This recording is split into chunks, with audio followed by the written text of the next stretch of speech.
The Americans called it the Iron Cathedral. The British called it the three-story disaster. The Soviets called it a coffin for 7 brothers. The Germans laughed and called it a splendid target. In 1941, the M3 medium tank was the most mocked armored vehicle in the world.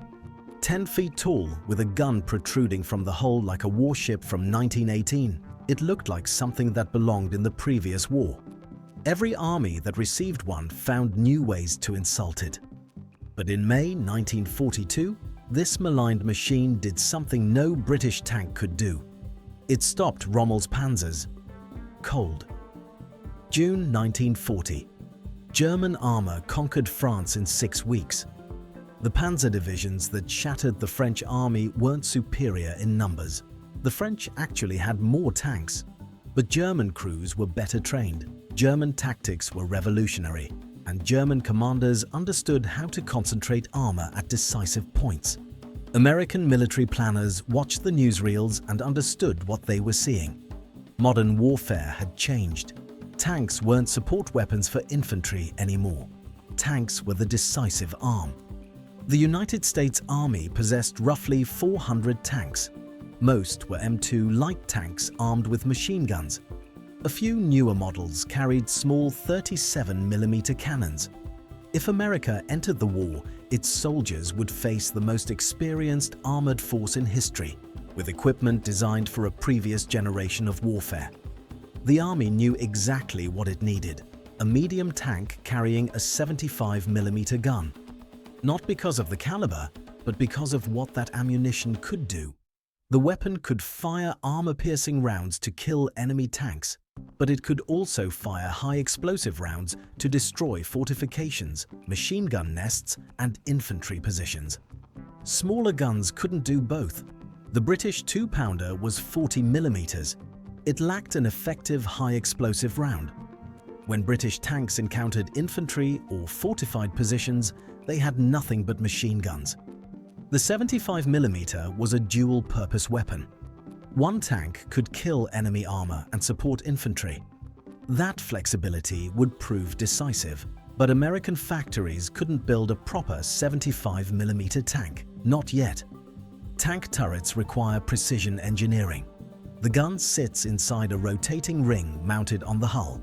When the gun fires, recoil forces slam backward through the turret ring into the hull structure. Bigger guns mean bigger recoil. Bigger recoil requires bigger turret rings. A 75mm gun needed a turret ring over 60 inches in diameter to handle the forces involved. American foundries in 1940 couldn't cast rings that large. The precision machining didn't exist. Building new foundries and training workers would take 18 months minimum. The M4 Sherman was already on the drawing board. Proper turret, proper gun, proper tank. But the Sherman wouldn't reach the battlefield in numbers until late 1942. The Army needed armor in 1941, something that could fight panzers now, not in 2 years. Engineers at Rock Island Arsenal proposed a solution that made everyone uncomfortable. What if they mounted the 75mm gun in the hull instead of a turret? It was an obsolete concept. World War I tanks had used sponson-mounted guns. Naval vessels still use them. But modern tank doctrine demanded rotating turrets for flexibility. A sponson gun could only fire in a limited arc. To engage targets on the flank, the entire tank had to turn. In a fast-moving battle, that delay could be fatal. The engineers knew all of this. They proposed the design anyway because a 75mm gun in a sponson was infinitely better than nothing at all. The Army approved development in July 1940. The first prototype was ready by January 1941. Production began in August. The M3 medium tank stood 10 feet tall. For comparison, the Sherman would stand 9 feet. A modern M1 Abrams stands 8. The M3 towered over everything. The height came from stacking components. An aircraft engine sat in the rear, the Wright Continental R975, a radial engine originally designed for airplanes. Powerful and reliable, but tall. The 75mm sponson sat in the front right hull. Above it, a small turret carried a 37mm gun for engaging lighter targets. A commander's cupola sat on top of that. 3 levels, 10 feet. The 3-story disaster. 7 crewmen squeezed inside. The armor was riveted steel, 51mm thick at the front. To the crew inside, those rivets were essentially bullets waiting to happen. A non-penetrating hit on the outside could shear a rivet head off on the inside, turning it into shrapnel bouncing around a crowded steel box. Combined with the suicidal height, these flaws meant American tankers didn't just mock the M3, they feared it. Nobody wanted to fight in this thing.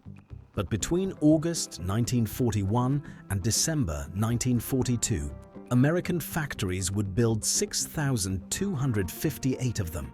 In North Africa, the British 8th Army had been losing for 18 months. Field Marshal Erwin Rommel arrived in February 1941 with a small German force to support the Italians. Within weeks, he had pushed the British back to the Egyptian border. Within months, he had become the most feared commander in the desert. The British launched Operation Crusader in November 1941. Over 700 tanks attacked Rommel's positions. The result was a tactical mess. British armor charged German anti-tank guns. German panzers picked off British tanks at range. The British recaptured ground, but the cost was staggering. They lost over 500 tanks. Rommel lost over 300, more than half of his entire armored force. The problem was firepower. British Crusader and Stuart tanks carried 2-pounder guns, 40mm weapons with one critical flaw. They could only fire armor-piercing rounds.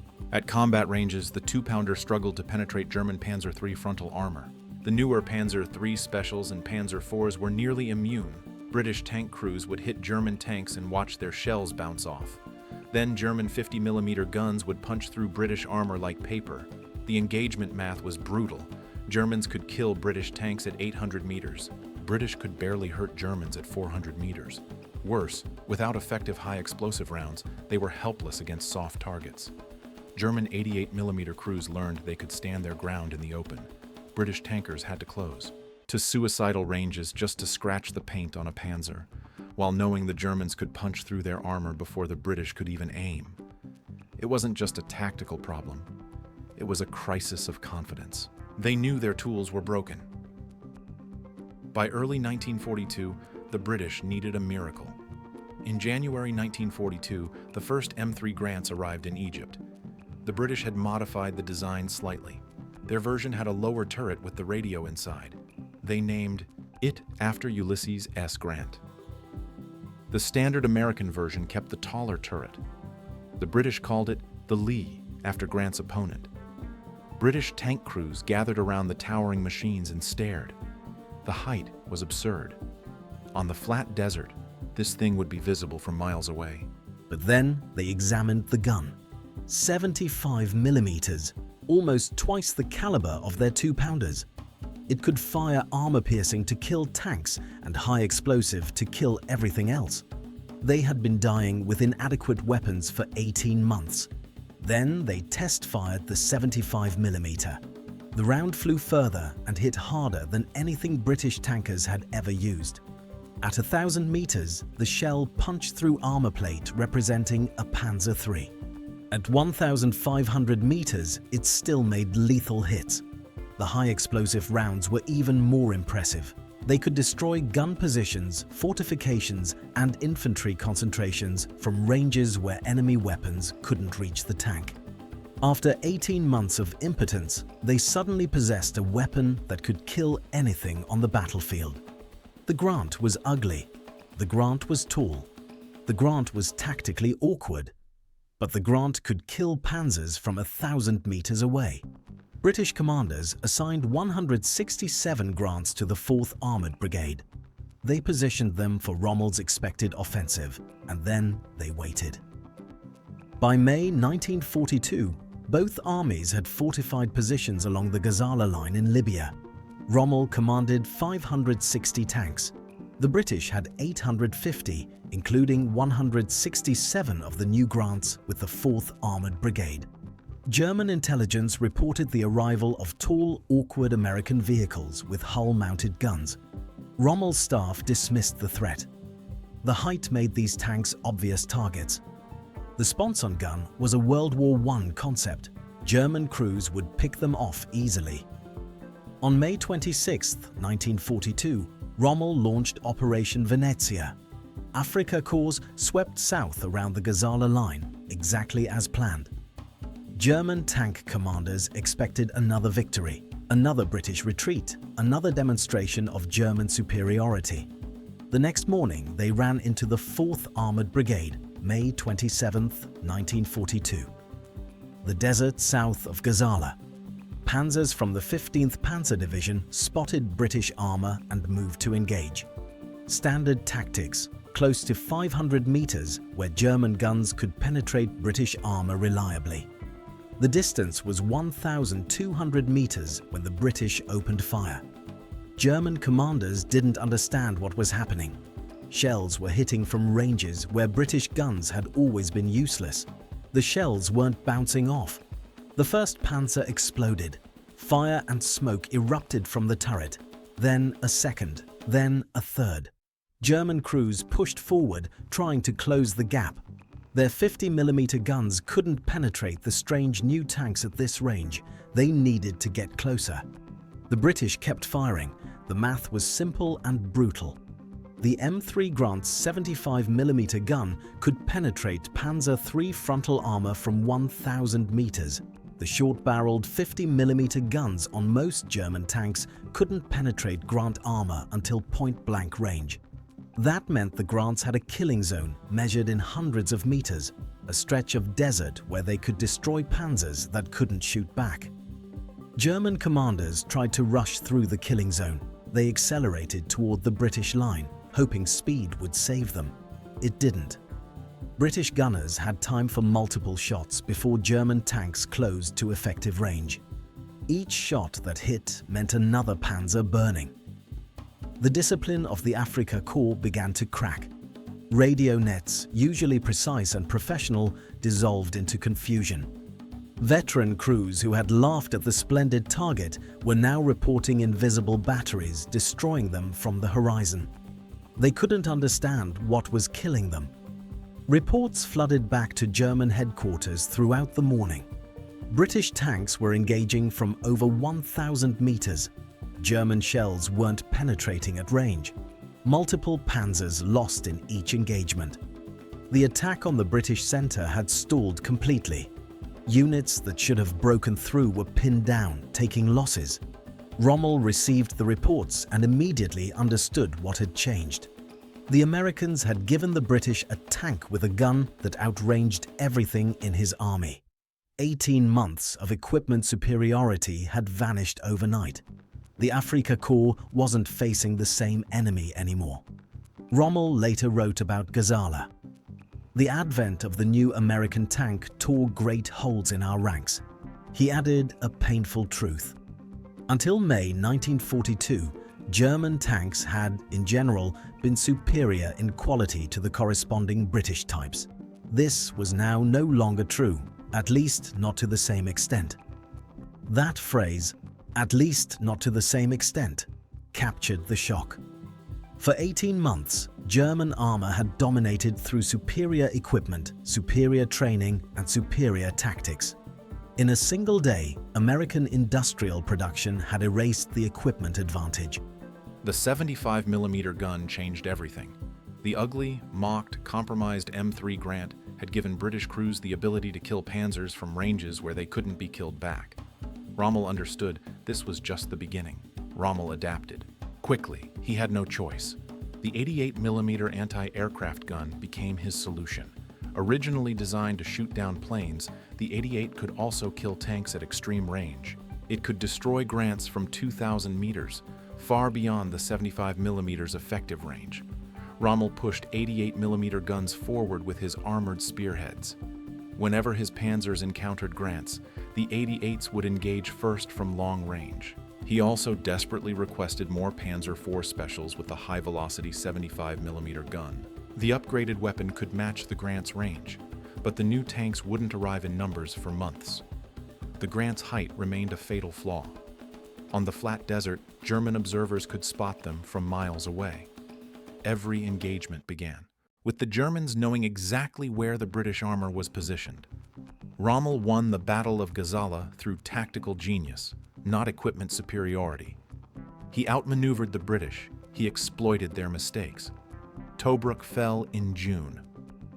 The British retreated deep into Egypt, but the cost was far higher than expected. Rommel captured Tobruk. He was promoted to field marshal, but his tank losses were unsustainable. German factories produced roughly 300 tanks per month. American factories were already building over 2,000. Every Panzer destroyed was irreplaceable. Every Grant destroyed would be replaced within weeks. Rommel had won the battle. He was losing the war of production. At El Alamein in July, the British finally stopped him. The Grants weren't enough to win offensive battles, but they were enough to hold defensive positions where German armor had to come. To them, the Afrika Korps bled against the Grant line. Each attack cost tanks Rommel couldn't replace. The ugly American compromise was doing exactly what it was designed to do. In October 1942, the first M4 Shermans arrived in Egypt. Proper turret, rotating 75mm gun, lower profile. Everything the M3 should have been. Montgomery assembled overwhelming force for the Second Battle of El Alamein. Over 1,000 tanks, Grants, Shermans, Crusaders, over 1,000 artillery pieces. The attack began on October 23rd. 12 days later, Rommel was in full retreat. The Afrika Korps would never recover.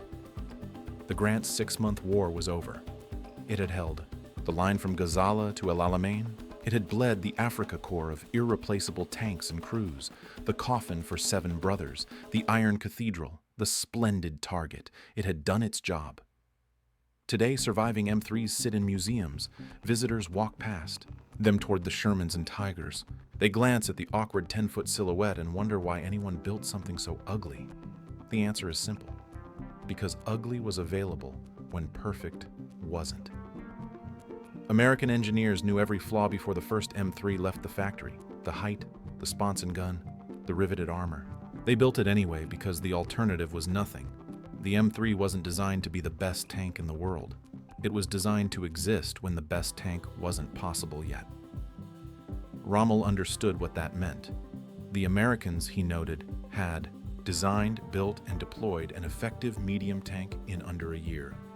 Germany had nothing comparable to that industrial capability.